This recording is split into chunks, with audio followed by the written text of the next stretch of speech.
the show that's not about ADHD, but is filled with proof it exists. My name is David J. Mund, and this week, this is an episode based around the concept of what we call in the industry phoning it in. This is going to be a relatively short episode. I have not done an episode in the last 2 or 3 weeks, and so I apologize for that. I think I'm apologizing to myself more than I'm apologizing to you. Although, if you have been waiting for an episode, I do apologize to you as well. I'm also phoning it in with the wireless microphone. I am holding it, not clipping it, because, I don't know, sometimes I feel like it gets muted up against the throat there, and so there's like a weird bassy sound. I'm also recording from my phone, which is great. Let's see, we've got two main things that I want to talk about today, and we're going to do this Dora the Explorer. Do this the Dora the Explorer way. So I'll pitch the ideas to you, and then I'll listen in and see which one you'd like to do first. We can either talk about tooth infections and the insurance industry, or Jeffrey Epstein. Which one would you like to talk about? Interesting. Okay, well, it sounded like you wanted to maybe talk about both. So we'll talk about the tooth infection and insurance industry first, and then we'll see if we can get into the Jeffrey Epstein of it all. Today is Sunday, as of recording this. Tomorrow, Monday, the episode, or the day that this episode airs, by the time that you're listening to this, I will likely, if you are listening to this as it comes out, I will likely be laid back at the dentist getting a root canal. Yes, we'll quickly tell this portion of the story. When I was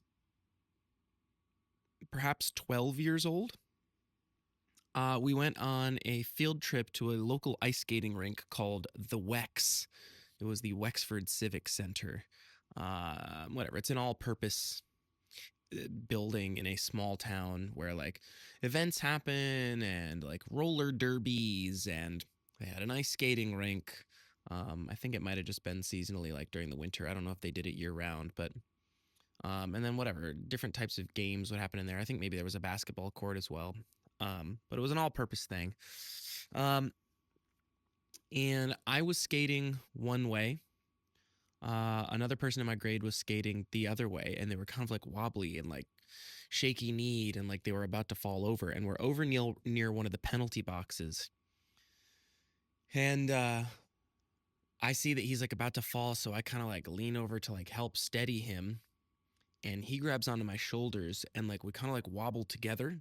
And then he kind of like takes my shoulders and pushes them backwards, and he goes forward and like flips over the penalty box.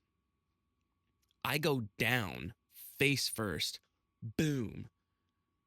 Knocked unconscious. Tooth goes up into the gums and snaps. Comes up through the gums out my nose. Like it punctured through the lip and came out my nose. And I came to, and I'm looking up at like teachers and students looking down at me going like, oh no. I'm like, what is happening? And I feel my mouth, and one of the teachers goes, no, don't touch it. I'm like, what?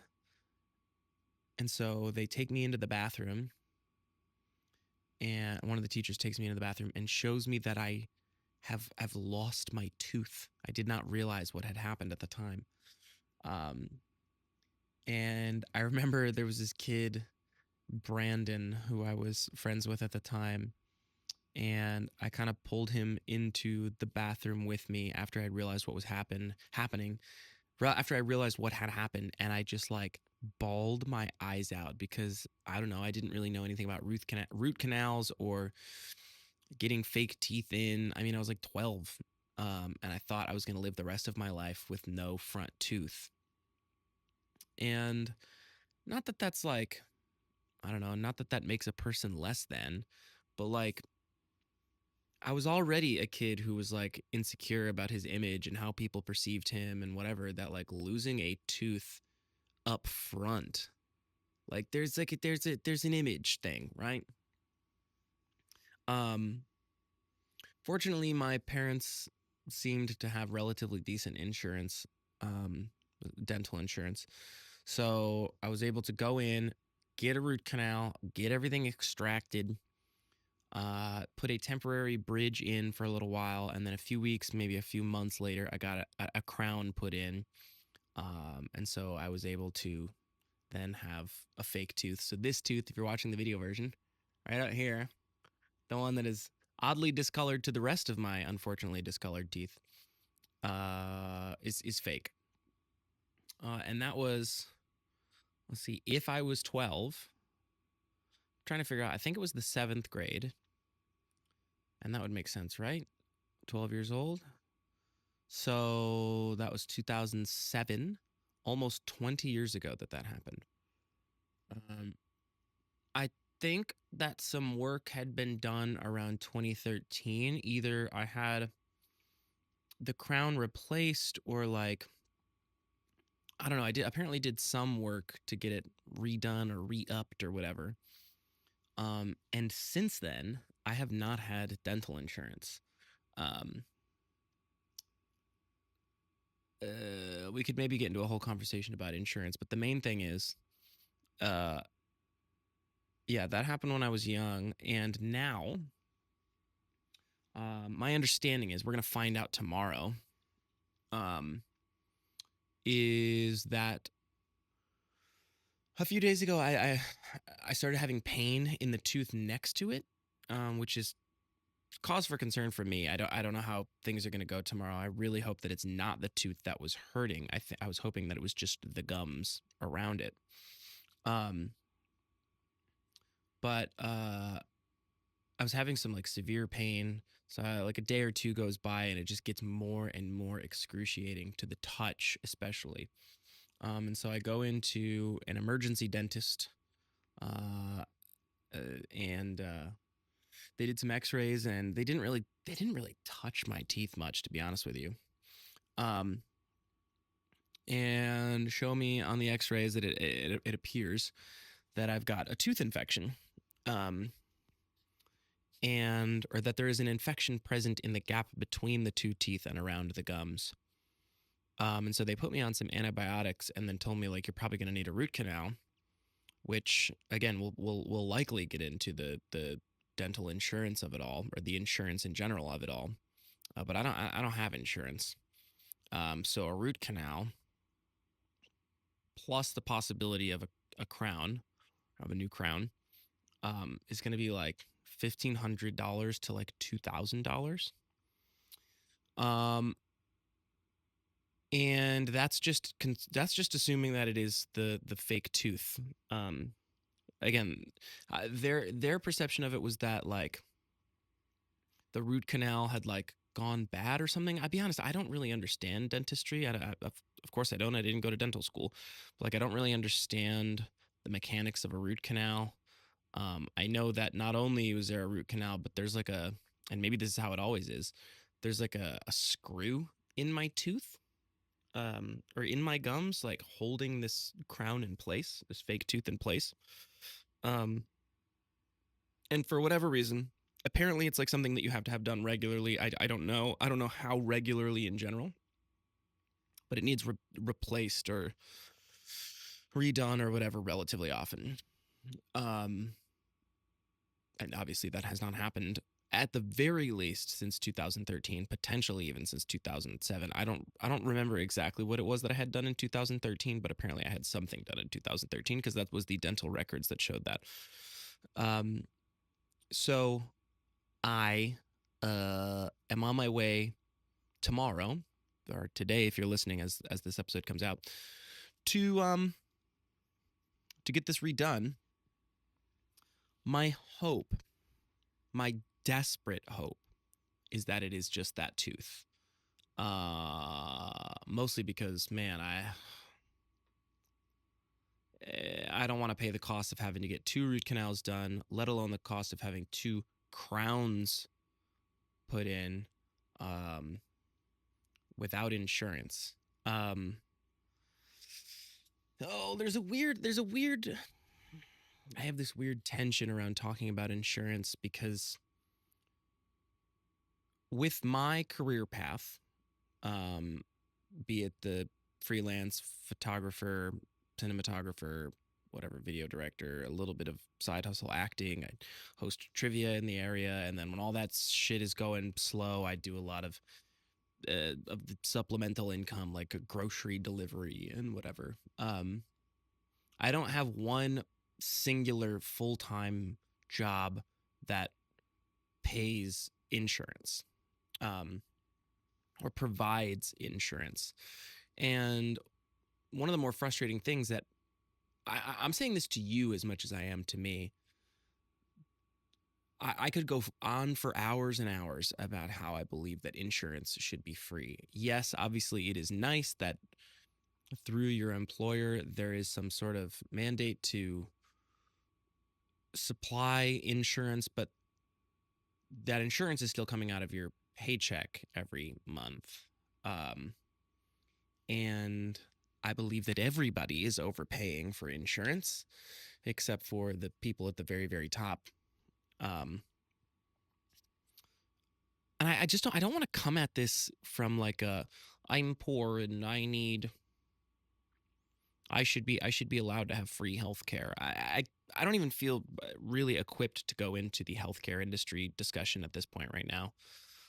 Aside from just my general feelings that like healthcare and dental care should be free um, for everyone, and it should be sort of a universal tax thing.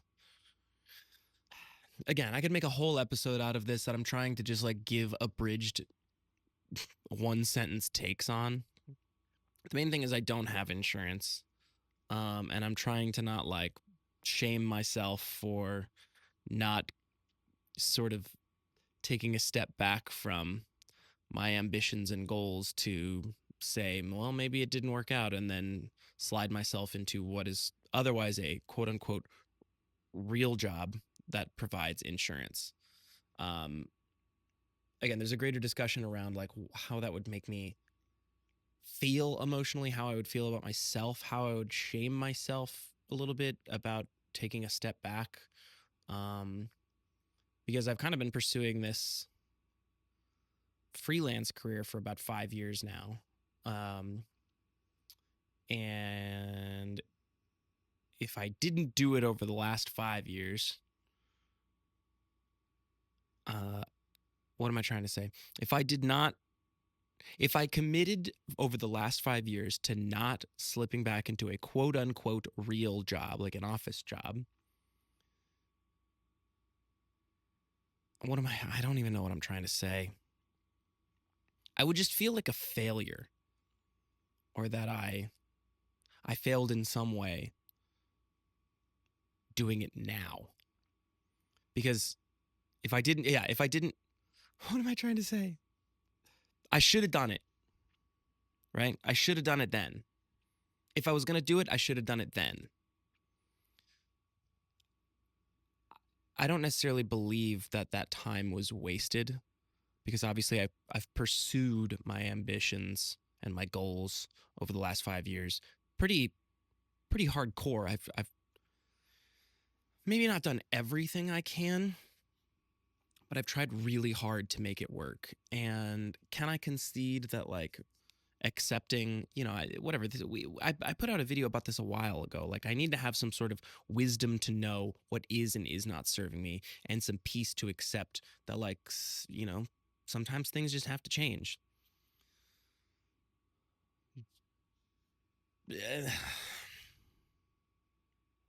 Maybe I need to formulate my words a little bit better and do this on a different episode. But the main thing is I don't have insurance, and it's going to be a whole fucking thing to get this done tomorrow.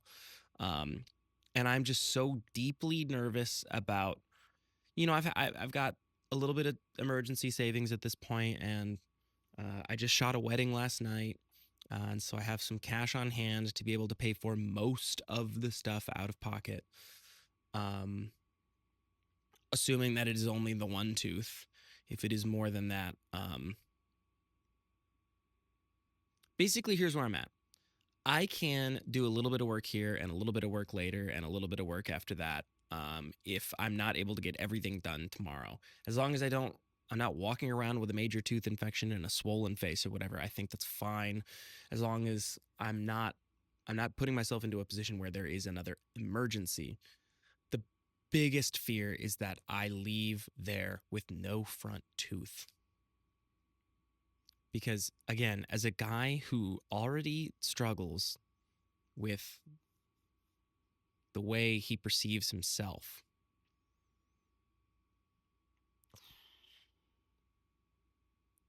suddenly at 31, having no front tooth would be, it's so superficial, but it would fucking destroy me. Because suddenly it's not just that I don't have a front tooth. It's that you perceive that I don't have a front tooth. It's that every day I look into the mirror, I see a different guy. And it's not permanent, right? It won't be permanent if that is the case. If I need to save up or whatever, or whatever, there's a future scenario where I also recognize you may be shouting this at your phone or whatever piece of technology you're using to listen to this episode. Technically, like, dental insurance is not particularly unaffordable. It's certainly more affordable than health insurance, and that is on me for having not at least preemptively gotten dental insurance. And I certainly will be doing that after this, but now at this point it's a little too late. Like, even if I got insurance yesterday, or the day that this stuff started hurting, there's like a window of time. Like, they won't just suddenly start insuring, especially certainly not full coverage, like major dental surgeries, for whatever, like, maybe 60 to 100 days or something like that, and this needs done like now. Certainly fits into the whole, like, well, you don't ever want to have to use your insurance, but when you do, you're going to be glad that you have it. Yeah, I certainly should have had dental insurance now. But I don't. And so now I'm in the situation that I'm in. And I don't want to leave again. I don't want to leave the dentist tomorrow with no front tooth, because not only will that, like, severely affect the way that I view myself, like, it just gets in the way of so much of what I do. It's your smile, dude. When you're happy or you're laughing or you're eating out in public or, like, you're just talking to someone, it's one thing to be missing a molar in the back. To be missing your front tooth, I'm gonna walk around with a fucking surgical mask. I'm singing in live shows in the band. I'm talking on a fucking video podcast once a week. I'm at weddings and smiling, and I don't know. I don't want to hide my smile, because that's so much of who we are as an individual. And so I'm just nervous for that.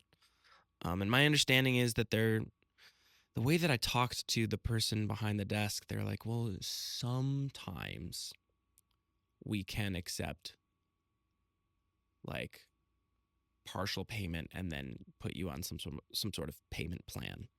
And if that is the case, like, I'm getting everything done tomorrow. I don't care what the minimum payments are. I'm going to make it work. I'll work whatever type of overtime that I need to work to make that happen. But if the way that she said that was so vague, like, there's a situation in which I get there and then they're like, well, this is not actually one of the occasions that we do accept partial payment and then put you on a payment plan. So I'm a little concerned about that. I don't know. But main thing is, I apologize for not having an episode over the last 2 weeks. I went to Ohio to visit Emma's family for the first time. Obviously, a lot of her family lives down there. We went there for the 4th of July, brought all the dogs. which at first was a nightmare scenario when everybody got there. We brought 3 dogs on a 6.5 hour car ride in a Prius with 2 people and luggage. They all did fine on the ride, but then when we got there, it was a whole shit show. Emma's dad has a dog, and Judah was not getting along with that dog. They made a mess of the house when they first got there, and I do believe that my dogs are really fantastic, well-behaved animals. So is Timber, Emma's dog. Um, but it was just too much. We got there like 1 in the morning, and that whole first day was chaos. And then they finally kind of settled in, and then we had a nice Fourth of July weekend. And then came back immediately. Was like reeling with this tooth pain. Emma and I did try to shoot a podcast on the way up there, and the audio was just awful. My computer was like struggling to handle my iPhone footage or whatever. So it was a whole nightmare scenario. Maybe that episode comes out one day. We had a whole conversation about how you should be allowed to keep your organs if they are extracted from you, because I don't know, whatever. I'm not going to get into that whole thing again. But if my tooth gets pulled out of my face, I should be allowed to keep it. If my kidney gets pulled out, I should be allowed to keep it. I don't want it. I just want to have the option. So, anyways, and then last night I shot a wedding of an old friend up north. Ran into a bunch of people that I have not seen in years who know the old version of me. So there was a lot of like reintroducing myself to people as a professional, smiling with my teeth, which I hope to never lose. Yeah. And then beyond that, dude, shit, I don't really have much going on. There's just the pursuit of ambition. Midwest Skies has a show in Bay City. It's a house show playing with Beach Glass, Kept on Hold, and Bring Your Best. That will be July 18th, I think. Ooh. If you're listening to this episode the week it comes out, it is this Saturday in Bay City. So if you're interested in going, let me know. It's a free house show, BYOB.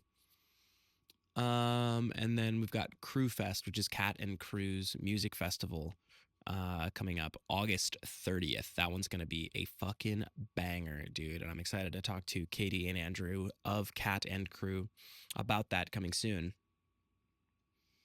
I made a joke about how I wanted to talk about Jeffrey Epstein, and I don't really know that this is necessarily the place to do it, but whatever. We can maybe riff for 5 minutes on it and then get you out of here. I'm sure you have seen at this point that the FBI officially concluded their investigation into Jeffrey Epstein, and they said there's no list. There is no client list, and Jeffrey Epstein did commit suicide. Nothing to see here. And then they released the video of the jail, of the prison, the maximum security federal prison that he was kept in. They showed you the corner of the room that was next to the room that he was in. And then coincidentally, a minute of that footage was missing. And they just say, well, that just happens. Those videos reset. Nothing could have possibly happened in that minute. We're not saying that anything did happen in that minute, but even if something did happen in that minute, there's nothing that we can do about it. This is also, again, the footage that they said did not exist to begin with. So there is no footage. Oh, wait, here's the footage. Oh, wait, there's a minute missing from it. But oh, wait, that's nothing not common. That this happens all the time. Sorry, Gus is coming up right now. He might knock over the camera. Hello, mister. Come here. Would you like to say hello to the people? You sit your butt down. Just show the people your face. Hey, there he is. You sniff the camera or sniff the microphone. All right. He's just big chilling. He's actually been a little ill this week. So he's a little lethargic. Anyways, and then not only did the FBI director and what is it? Whatever Pam Bondi is, the Attorney General, I can't remember, say that The client list is on my desk right now. I am looking at it. Now there's no client list. So Jeffrey Epstein, who was arrested for child sex trafficking, didn't actually traffic any children to any people. He was arrested for sex trafficking. You can't traffic to nobody. Clearly, they were trafficked to somebody, but that somebody doesn't exist. And also, Ghislaine Maxwell, who was arrested as a co conspirator in this child sex trafficking thing, is sitting in federal prison for whatever years, decades, I don't know, for co conspiring to traffic young children to apparently nobody. That's very interesting. So, yeah, dude, I don't know. There's nothing unique to say on this. We all know that it's fucking corrupt. We all know that they're hiding something.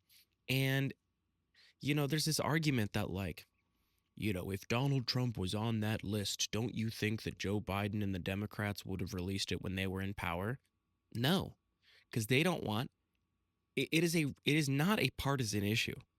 There are freaks on the left and the right who are in the most powerful positions that you can possibly imagine, who conspire together to keep this under wraps. And it's not just this thing in particular. It's like there are wealthy, powerful individuals on both sides of the aisle. It is not a right or left issue. It is a corruption issue. And that knows no political party. So, no, I don't think that they would have released that list if Donald Trump was on it, because that would have been releasing the list for everyone. That would have blown up everyone. And also, I think an important point to make here is that, like, we talk about, like, release the list. We want to know who's on the list. We already know who's on the list. And it doesn't matter. Even if it came out today and they said, actually, here's the list, nothing would happen to any of those people. You know that Donald Trump's on the list. You know that Bill Clinton's on the list. You know that Bill Gates is on the list. You know that all these other wealthy, powerful individuals are on this list.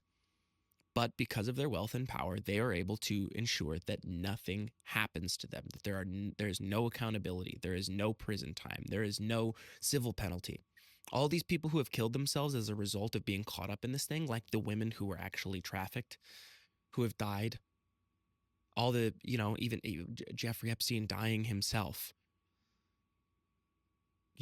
we're never even going to know the actual truth. And the unfortunate thing is, like, even if he did kill himself, which is certainly possible that he killed himself because he didn't want to be held to account for trafficking minors,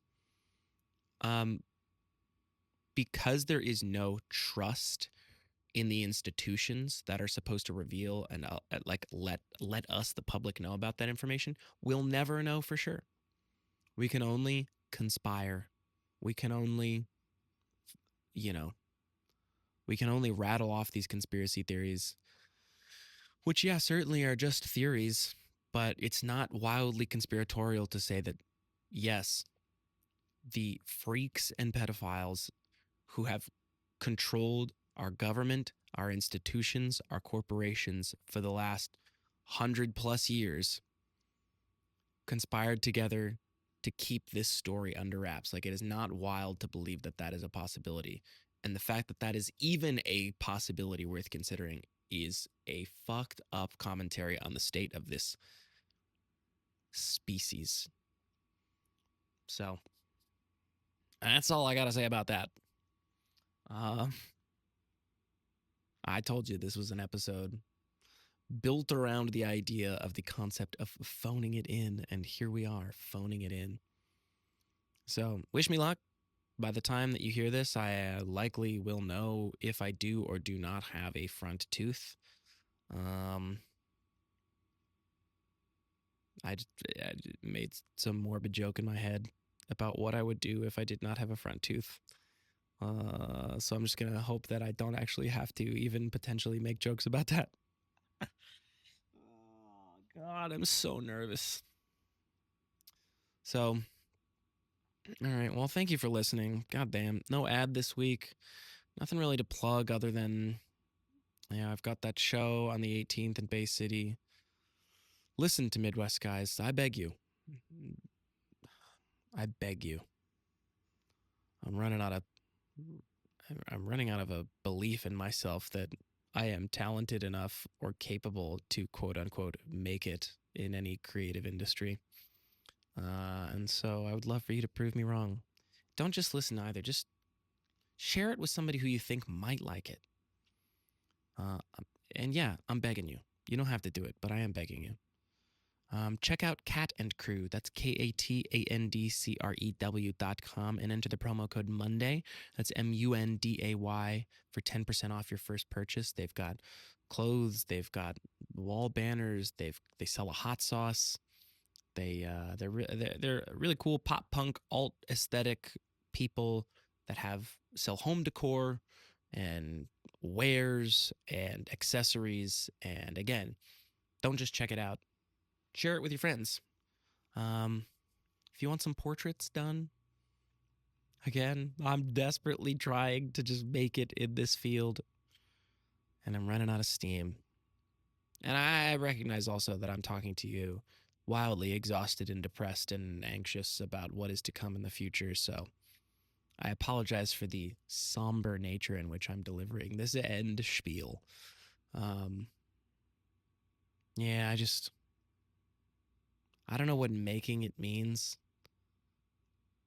but man, I just want to make it. I just want to make it.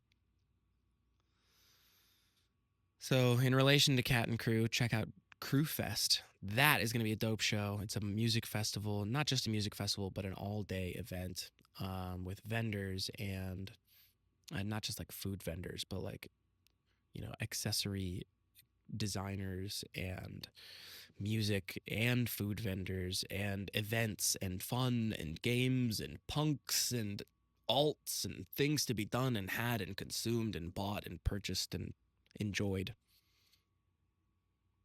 And then whatever, I'll pitch the rest of the shit later on. Thank you very much for listening to the A.D.H. Deep Dive, the show that's not about ADHD but is filled with proof it exists. My name is David J. Mund, and I will see you next time. I can't